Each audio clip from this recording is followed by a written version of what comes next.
Shalom saudara-saudaraku, salah satu amanat agung Tuhan Yesus Kristus adalah memberitakan Injil kepada segala makhluk, sebagaimana yang tertulis di dalam Markus 16 ayat 15. Melalui video kali ini, kita akan memberitakan firman Tuhan yang tertulis dalam Injil Lukas pasal 16 sampai pasal 20. Demikian bunyinya. Perumpamaan tentang bendahara yang tidak jujur. Dan Yesus berkata kepada murid-muridnya, ada seorang kaya yang mempunyai seorang bendahara. Kepadanya disampaikan tuduhan bahwa bendahara itu menghamburkan miliknya. Lalu ia memanggil bendahara itu dan berkata kepadanya, apakah yang kau kudengar tentang engkau? Berilah pertanggungan jawab atas urusanmu, sebab engkau tidak boleh lagi bekerja sebagai bendahara. Kata bendahara itu di dalam hatinya, apakah yang harus aku berbuat? Tuanku memecat aku dari jabatanku sebagai bendahara. Mencangkul aku tidak dapat, mengemis aku malu. Aku tahu apa yang akan aku perbuat, supaya apabila aku dipecat dari jabatanku sebagai bendahara, ada orang yang akan menampung aku di rumah mereka. Lalu ia memanggil seorang demi seorang yang berhutang kepada tuannya. Katanya kepada yang pertama, berapakah hutangmu kepada tuanku? Jawab orang itu, 100 tempayan minyak. Lalu katanya kepada orang itu, inilah surat hutangmu. Duduklah dan buat surat hutang lain sekarang juga, 50 tempayan. Kemudian ia berkata kepada yang kedua, dan berapakah hutangmu? Jawab orang itu, 100 pikul gandum. Katanya kepada orang itu, inilah surat hutangmu, buatlah surat hutang yang lain, 80 pikul. Lalu tuan itu memuji bendahara yang tidak jujur itu, karena dia telah bertindak dengan cerdik. Sebab anak-anak dunia ini lebih cerdik terhadap sesamanya daripada anak-anak terang. Dan aku berkata kepadamu, ikatlah persahabatan dengan mempergunakan mamon yang tidak jujur, supaya jika mamon itu tidak dapat menolong lagi, kamu diterima di dalam kemah abadi. Setia dalam perkara yang kecil. Nasihat. Barang siapa setia dalam perkara-perkara kecil, ia setia juga dalam perkara-perkara besar. Dan barang siapa tidak benar dalam perkara-perkara kecil, ia tidak benar juga dalam perkara-perkara besar. Jadi, jikalau kamu tidak setia dalam hal mamon yang tidak jujur, siapakah yang akan mempercayakan kepadamu harta yang sesungguhnya? Dan jikalau kamu tidak setia dalam harta orang lain, siapakah yang akan menyerahkan hartamu sendiri kepadamu?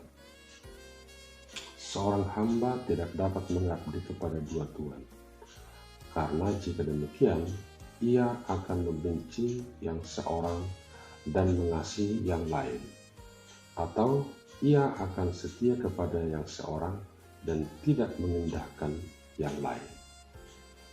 Kamu tidak dapat mengabdi kepada Allah dan kepada Mammon. Semuanya itu didengar oleh orang-orang Farisi, hamba-hamba uang itu, dan mereka mencemoohkan dia. Lalu ia berkata kepada mereka, kamu membenarkan diri di hadapan orang, tetapi Allah mengetahui hatimu. Sebab apa yang dikagumi manusia dibenci oleh Allah. Hukum Taurat dan kitab para nabi berlaku sampai kepada zaman Yohanes. Dan sejak waktu itu kerajaan Allah diberitakan dan setiap orang menggagahinya berebut memasukinya. lebih mudah langit dan bumi lenyap daripada satu titik dari hukum Taurat batal. Setiap orang yang menceraikan istrinya lalu kawin dengan perempuan lain, ia berbuat zina.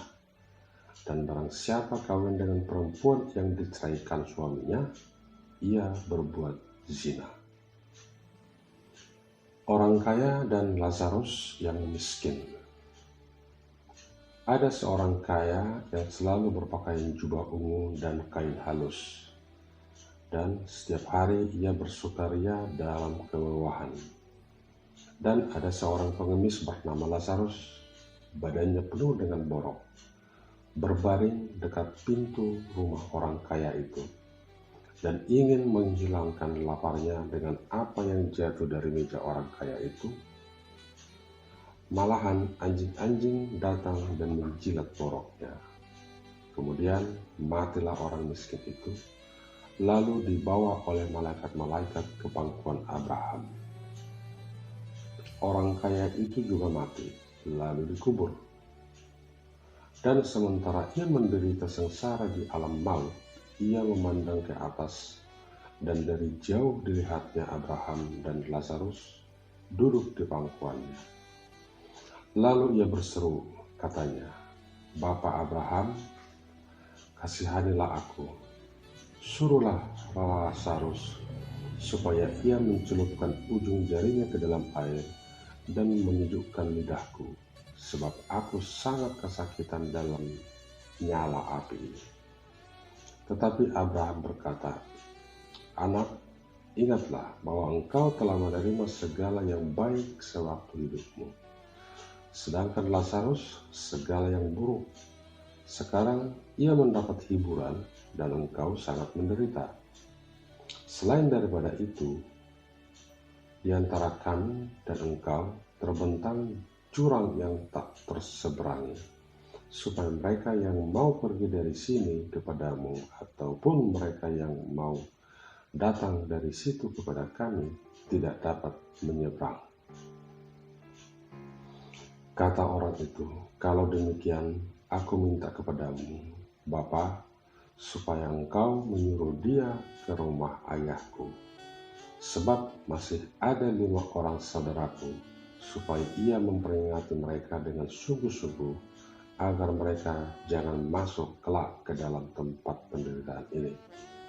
Tetapi kata Abraham, "Ada pada mereka kesaksian Musa dan para nabi. Baiklah mereka mendengarkan kesaksian itu." Jawab orang itu, "Tidak, Bapa Abraham, tetapi jika ada seorang yang datang dari antara orang mati kepada mereka, mereka akan bertobat."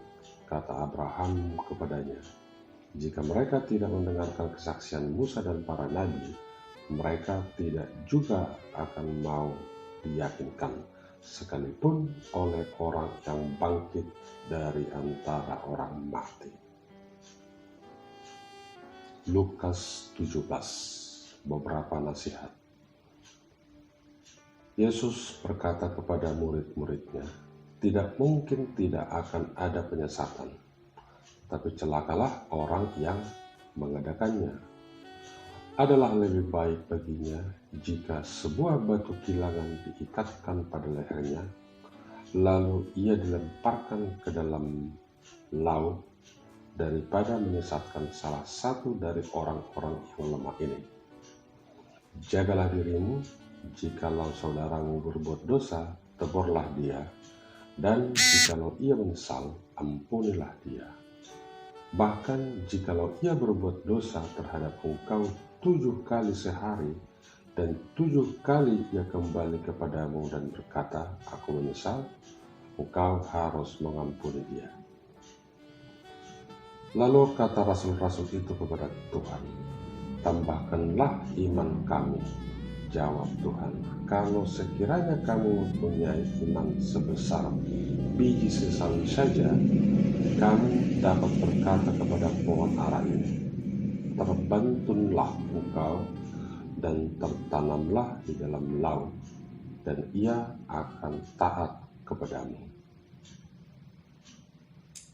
Tuan dan hamba. Siapa di antara kamu yang mempunyai seorang hamba yang membajak atau menggembalakan ternak baginya, akan berkata kepada hamba itu setelah ia pulang dari ladang, "Mari segera makan." Bukankah sebaliknya ia akan berkata kepada hamba itu, "Sediakanlah makananku, ikatlah pinggangmu, dan layanilah aku sampai selesai aku makan dan minum. Dan sesudah itu engkau boleh makan dan minum." Adakah ia berterima kasih kepada hamba itu karena hamba itu telah melakukan apa yang ditugaskan kepadanya? Demikian jugalah kamu. Apabila kamu telah melakukan segala sesuatu yang ditugaskan kepadamu, hendaklah kamu berkata, "Kami adalah hamba-hamba yang tidak berguna. Kami hanya melakukan apa yang kami harus lakukan." Kesepuluh orang kusta. Dalam perjalanannya ke Yerusalem, Yesus menyusuri perbatasan Samaria dan Galilea. Ketika ia memasuki suatu desa, datanglah 10 orang kusta menemui dia. Mereka tinggal berdiri agak jauh dan berteriak, "Yesus, Guru, kasihanilah kami." Lalu ia memandang mereka dan berkata, "Pergilah, perlihatkanlah dirimu kepada imam-imam." Dan sementara mereka di tengah jalan, mereka menjadi tahir. Seorang dari mereka, ketika melihat bahwa ia telah sembuh, kembali sambil memuliakan Allah dengan suara nyaring. Lalu tersungkur di depan kaki Yesus dan mengucap syukur kepadanya. Orang itu adalah seorang Samaria. Lalu Yesus berkata, "Bukankah ke-10 orang tadi semuanya telah menjadi tahir? Di manakah yang 9 orang itu? Tidak. Adakah di antara mereka yang kembali untuk memuliakan Allah selain daripada orang asing ini?" Lalu ia berkata kepada orang itu, "Berdirilah dan pergilah, imanmu telah menyelamatkan engkau." Kedatangan kerajaan Allah. Atas pertanyaan orang-orang Farisi, apabila kerajaan Allah akan datang, Yesus menjawab, katanya, "Kerajaan Allah datang tanpa tanda-tanda lahiriah. Juga orang tidak dapat mengatakan, 'Lihat, ia ada di sini,' atau 'ia ada di sana.' Sebab sesungguhnya kerajaan Allah ada di antara kamu." Dan ia berkata kepada murid-muridnya, "Akan datang waktunya kamu ingin melihat satu daripada hari-hari Anak Manusia itu, dan kamu tidak akan melihatnya. Dan orang akan berkata kepadamu, 'Lihat, ia ada di sana. Lihat, ia ada di sini.' Jangan kamu pergi ke situ, jangan kamu ikut. Sebab sama seperti kilat memancar dari ujung langit yang satu ke ujung langit yang lain, demikian pula lah kelak halnya Anak Manusia pada hari kedatangannya. Tetapi ia harus menanggung banyak penderitaan dahulu dan ditolak oleh angkatan ini. Dan sama seperti terjadi pada zaman Nuh, demikian pula lah halnya kelak pada hari-hari Anak Manusia. Mereka makan dan minum, mereka kawin dan dikawinkan, sampai kepada hari Nuh masuk ke dalam bahtera, lalu datanglah air bah dan membinasakan mereka semua. Demikian juga seperti yang terjadi di zaman Lot. Mereka makan dan minum, mereka membeli dan menjual, mereka menanam dan membangun. Tetapi pada hari Lot pergi keluar dari Sodom, turunlah hujan api dan hujan belerang dari langit dan membinasakan mereka semua. Demikianlah halnya kelak pada hari di mana Anak Manusia menyatakan dirinya. Barang siapa pada hari itu sedang diperanginan di atas rumah dan barang-barangnya ada di dalam rumah, janganlah ia turun untuk mengambilnya. dan demikian juga orang yang sedang di ladang, janganlah ia kembali. Ingatlah akan istri Lot. Barang siapa berusaha memelihara nyawanya, ia akan kehilangan nyawanya. Dan barang siapa kehilangan nyawanya, ia akan menyelamatkannya. Aku berkata kepadamu, pada malam itu ada 2 orang di atas satu tempat tidur, yang seorang akan dibawa dan yang lain akan ditinggalkan. Ada 2 orang perempuan bersama-sama menyilang, yang seorang akan dibawa dan yang lain akan ditinggalkan. Kalau ada 2 orang di ladang, yang seorang akan dibawa dan yang lain akan ditinggalkan. Kata mereka kepada Yesus, "Di mana Tuhan?" Katanya kepada mereka, "Di mana ada mayat, di situ berkerumun burung nasar." Lukas 18, perumpamaan tentang hakim yang tak benar. Yesus mengatakan suatu perumpamaan kepada mereka untuk menegaskan bahwa mereka harus selalu berdoa dengan tidak jemu-jemu. Katanya, dalam sebuah kota ada seorang hakim yang tidak takut akan Allah dan tidak menghormati seorang pun.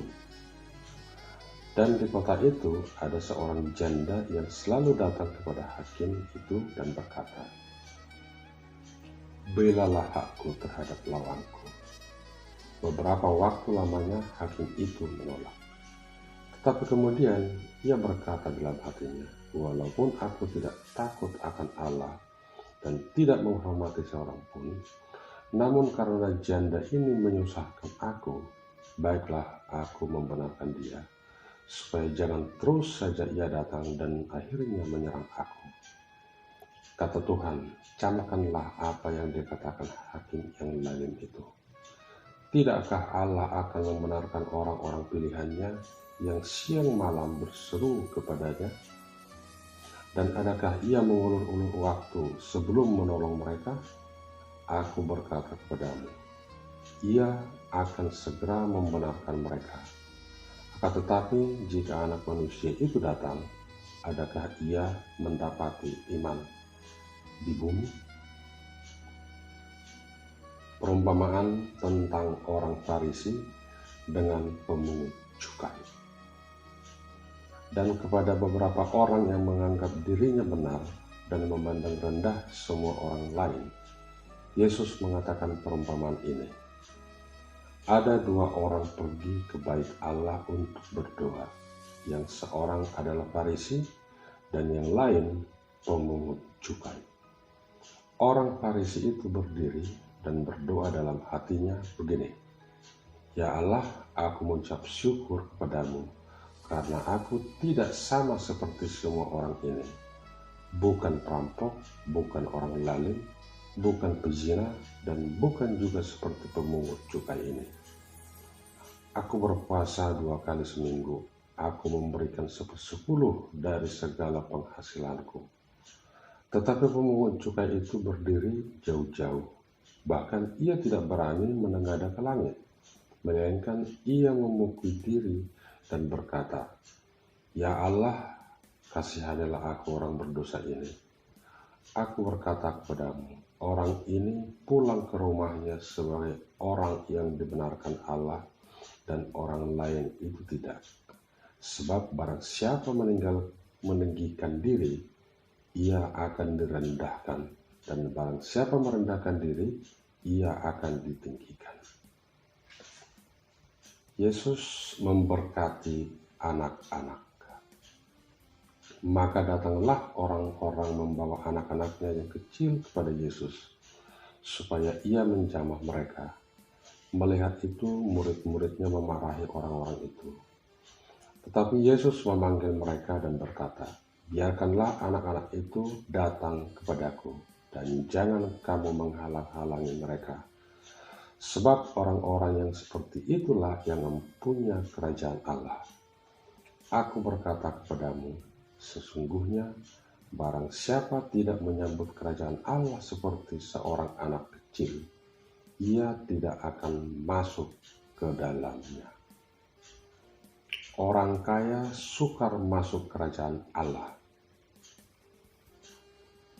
Ada seorang pemimpin bertanya kepada Yesus, katanya, "Guru yang baik, apa yang harus aku perbuat untuk memperoleh hidup yang kekal?" Jawab Yesus, "Mengapa kau katakan aku baik? Tak seorang pun yang baik selain daripada Allah saja. Engkau tentu mengetahui segala perintah Allah. Jangan berzina, jangan membunuh, jangan mencuri, jangan mengucapkan saksi dusta, hormatilah ayahmu dan ibumu." Kata orang itu, "Semuanya itu telah kuturuti sejak masa mudaku." Mendengar hal itu, Yesus berkata kepadanya, "Masih tinggal satu hal lagi yang harus kau lakukan. Juallah segala yang kau miliki dan bagi-bagikanlah itu kepada orang-orang miskin, maka engkau akan beroleh harta di surga. Kemudian datanglah kemari dan ikutlah aku." Ketika orang itu mendengar perkataan itu, ia menjadi amat sedih, sebab dia sangat kaya. Lalu Yesus memandang dia dan berkata, "Alangkah sukarnya orang yang beruang masuk ke dalam kerajaan Allah. Sebab lebih mudah seekor unta masuk melalui lubang jarum daripada seorang kaya masuk ke dalam kerajaan Allah." Dan mereka yang mendengar itu berkata, "Jika demikian, siapakah yang dapat diselamatkan?" Kata Yesus, "Apa yang tidak mungkin bagi manusia, mungkin bagi Allah." Upah mengikut Yesus. Petrus berkata, "Kami telah meninggalkan segala kepunyaan kami dan mengikut Engkau."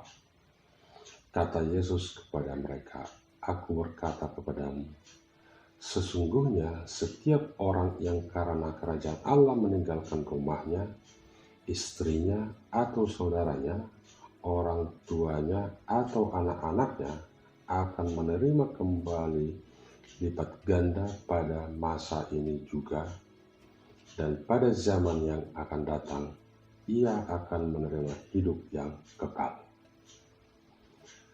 Pemberitahuan ketiga tentang penderitaan Yesus.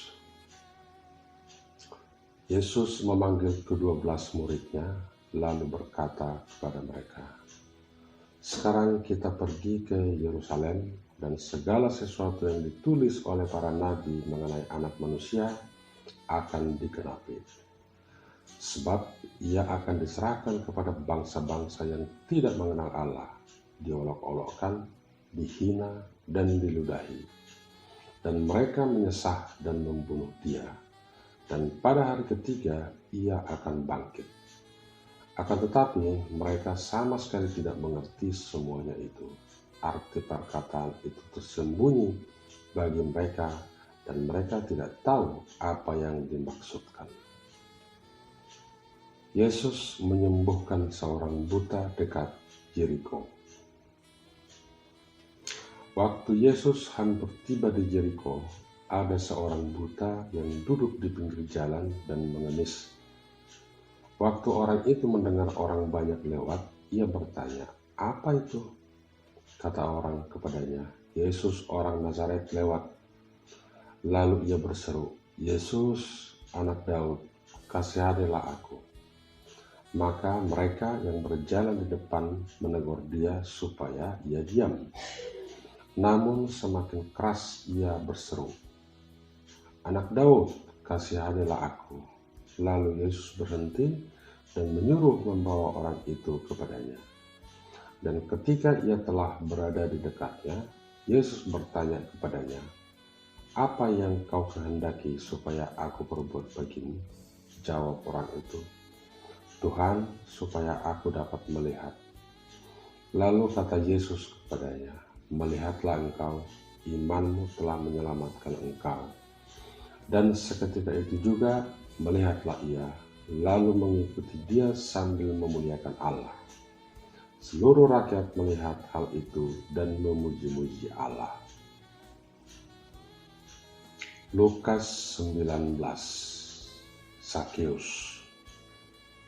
Yesus masuk ke kota Jeriko dan berjalan terus melintasi kota itu. Di situ ada seorang bernama Zakeus, kepala pemungut cukai, dan ia seorang yang kaya. Ia berusaha untuk melihat orang apakah Yesus itu, tetapi ia tidak berhasil karena orang banyak, sebab badannya pendek. Maka berlarilah ia mendahului orang banyak, lalu memanjat pohon ara untuk melihat Yesus yang akan lewat di situ. Ketika Yesus sampai ke tempat itu, ia melihat ke atas dan berkata, "Zakeus, segeralah turun, sebab hari ini aku harus menumpang di rumahmu." Lalu Zakeus segera turun dan menerima Yesus dengan sukacita. Tetapi semua orang yang melihat hal itu bersungut-sungut, katanya, "Ia menumpang di rumah orang berdosa."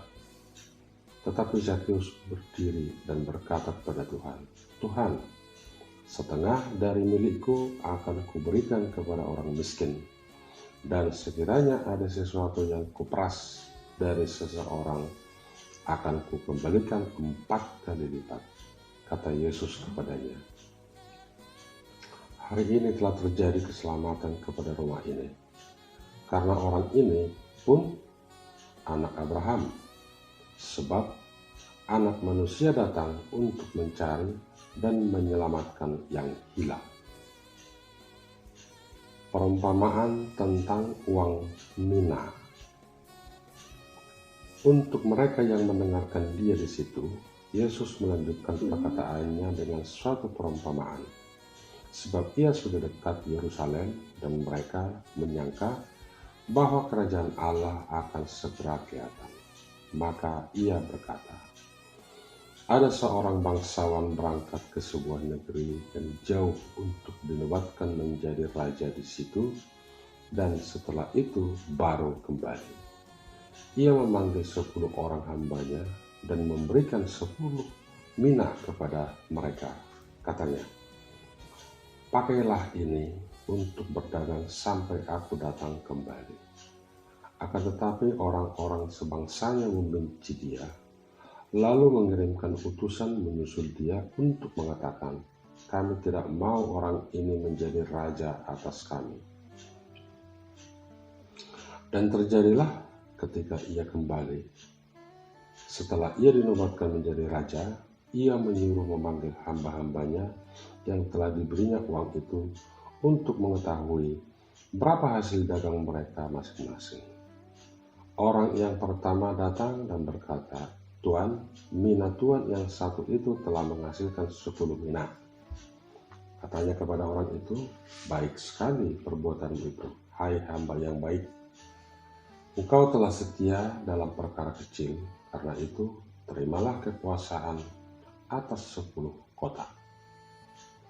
Datanglah yang kedua dan berkata, 'Tuan, mina tuan telah menghasilkan 5 mina.' Katanya kepada orang itu, 'Dan engkau kuasailah 5 kota.' Dan hamba yang ketiga datang dan berkata, 'Tuan, inilah mina tuan. Aku telah menyimpannya dalam 1 tangan, sebab aku takut akan Tuan, karena Tuan adalah manusia yang keras. Tuan mengambil apa yang tidak pernah Tuan taruh, dan Tuan menuai apa yang tidak Tuan tabur.' Katanya kepada orang itu, 'Hai hamba yang jahat, aku akan menghakimi engkau menurut perkataanmu sendiri. Engkau sudah tahu bahwa aku adalah orang yang keras, yang mengambil apa yang tidak pernah aku taruh dan menuai apa yang tidak aku tabur. Jika demikian, mengapa uangku itu tidak kau berikan kepada orang yang menyilangkan uang? Maka sekembaliku aku dapat mengambilnya serta dengan bunganya.'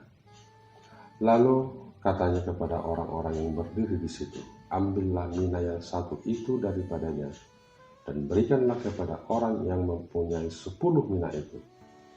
Kata mereka kepadanya, "Tuan, ia sudah mempunyai 10 mina."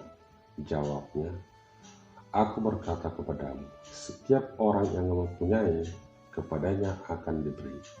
Tetapi siapa yang tidak mempunyai, daripadanya akan diambil juga apa yang ada padanya. Akan tetapi semua seteruku ini yang tidak suka aku menjadi rajanya, bawalah mereka kemari dan bunuhlah mereka di depan mataku." Yesus dielu-elukan di Yerusalem. Dan setelah mengatakan semuanya itu, Yesus mendahului mereka dan meneruskan perjalanannya ke Yerusalem. Ketika ia telah dekat Betfage dan Betania, ia terletak di gunung yang bernama Bukit Zaitun. Yesus menyuruh 2 orang muridnya dengan pesan, "Pergilah ke kampung yang di depanmu itu. Pada waktu kamu masuk di situ, kamu akan mendapati seekor keledai muda tertambat yang belum pernah ditunggangi orang. Lepaskanlah keledai itu dan bawalah kemari. Dan jika ada orang yang bertanya kepadamu, 'Mengapa kamu melepaskannya?' jawablah begini, 'Tuhan memerlukannya.'" Lalu pergilah mereka yang disuruh itu, dan mereka mendapati segala sesuatu seperti yang telah dikatakan Yesus. Ketika mereka melepaskan keledai itu, berkatalah orang yang mempunyai keledai itu, "Mengapa kamu melepaskan keledai itu?" Kata mereka, "Tuhan memerlukannya." Mereka membawa keledai itu kepada Yesus, lalu mengalasinya dengan pakaian mereka dan menolong Yesus naik ke atasnya. Dan sementara Yesus mengendarai keledai itu, mereka menghamparkan pakaiannya di jalan. Ketika ia dekat Yerusalem, di tempat jalan menurun dari Bukit Zaitun, mulailah semua murid yang mengiringi dia bergembira dan memuji Allah dengan suara nyaring oleh karena segala mukjizat yang telah mereka lihat. Kata mereka, "Diberkatilah dia yang datang sebagai Raja dalam nama Tuhan, damai sejahtera di surga dan kemuliaan di tempat yang maha tinggi." Beberapa orang Farisi yang turut dengan orang banyak itu berkata kepada Yesus, "Guru, tegurlah murid-muridmu itu." Jawabnya, "Aku berkata kepadamu, jika mereka ini diam, maka batu ini akan berteriak." Dan ketika Yesus telah dekat dan melihat kota itu, ia menangisinya. Katanya, "Wahai, betapa baiknya jika pada hari ini juga engkau mengerti apa yang perlu untuk damai sejahteramu. Tetapi sekarang hal itu tersembunyi bagi matamu, sebab akan datang harinya bahwa musuhmu akan mengelilingi engkau dengan kubu, lalu mengepung engkau dan menghimpit engkau dari segala jurusan. Dan mereka akan membinasakan engkau beserta dengan pendudukmu, dan pada tembokmu mereka tidak akan membiarkan satu batu pun tinggal terletak di atas batu yang lain, karena engkau tidak mengetahui saat bila mana Allah melewat engkau." Yesus menyucikan bait Allah. Lalu Yesus masuk ke bait Allah dan mulailah ia mengusir semua pedagang di situ. Katanya kepada mereka, "Ada tertulis, rumahku adalah rumah doa, tapi kamu menjadikannya sarang penyamun." Tiap-tiap hari ia mengajar di dalam bait Allah. Imam-imam kepala dan ahli-ahli Taurat serta orang-orang terkemuka dari bangsa Israel berusaha untuk membinasakan dia. Tetapi mereka tidak tahu bagaimana harus melakukannya, sebab seluruh rakyat terpikat kepadanya dan ingin mendengarkan dia. Lukas 20. Pertanyaan mengenai kuasa Yesus. Pada suatu hari ketika Yesus mengajar orang banyak di Bait Allah dan memberitakan Injil, datanglah imam-imam kepala dan ahli-ahli Taurat serta tua-tua ke situ, dan mereka berkata kepada Yesus, "Katakanlah kepada kami, dengan kuasa manakah engkau melakukan hal-hal itu, dan siapa yang memberikan kuasa itu kepadamu?" Jawab Yesus kepada mereka, "Aku juga akan mengajukan suatu pertanyaan kepada kamu. Katakanlah kepadaku, baptisan Yohanes itu dari surga atau dari manusia?" Mereka mempertimbangkannya di antara mereka dan berkata, "Jikalau kita katakan dari surga," ia akan berkata, "Mengapakah kamu tidak percaya kepadanya? Tetapi jikalau kita katakan dari manusia, seluruh rakyat akan melempari kita dengan batu, sebab mereka yakin bahwa Yohanes adalah seorang nabi." Lalu mereka menjawab bahwa mereka tidak tahu dari mana baptisan itu. Maka kata Yesus kepada mereka, "Jika demikian, aku juga tidak mengatakan kepadamu dengan kuasa manakah aku melakukan hal-hal itu." Perumpamaan tentang penggarap-penggarap kebun anggur. Lalu Yesus mengatakan perumpamaan ini kepada orang banyak. Seorang membuka kebun anggur, kemudian ia menyewakannya kepada penggarap-penggarap, lalu berangkat ke negeri lain untuk waktu yang agak lama. Dan ketika sudah tiba musimnya, ia menyuruh seorang hamba kepada penggarap-penggarap itu supaya mereka menyerahkan sebagian dari hasil kebun anggur itu kepadanya. Tetapi penggarap-penggarap itu memukul hamba itu dan menyuruhnya pulang dengan tangan hampa. Sesudah itu ia menyuruh seorang hamba yang lain, tetapi hamba itu juga dipukul dan dipermalukan oleh mereka, lalu disuruh pulang dengan tangan hampa. Selanjutnya ia menyuruh hamba yang ketiga, tetapi orang itu juga dilukai oleh mereka, lalu dilemparkan keluar kebun itu. Maka kata tuan kebun anggur itu, "Apakah yang harus kuperbuat? Aku akan menyuruh anakku yang kekasih." Tentu ia mereka sekalian. Tetapi ketika penggarap-penggarap itu melihat anaknya itu, mereka berunding, katanya, "Ia adalah ahli waris. Mari kita bunuh dia, supaya warisan ini menjadi milik kita." Lalu mereka melemparkan dia keluar kebun anggur itu dan membunuhnya. Sekarang, apa yang akan dilakukan oleh tuan kebun anggur itu dengan mereka? Ia akan datang dan membinasakan penggarap-penggarap itu, dan mempercayakan kebun anggur itu kepada orang-orang lain. Mendengar itu mereka berkata, "Sekali-sekali jangan." Tapi Yesus memandang mereka dan berkata, "Jika demikian, apakah arti nas ini? Batu yang dibuang oleh tukang-tukang bangunan telah menjadi batu penjuru. Barang siapa jatuh ke atas batu itu, ia akan hancur, dan barang siapa ditimpa batu itu, ia akan remuk."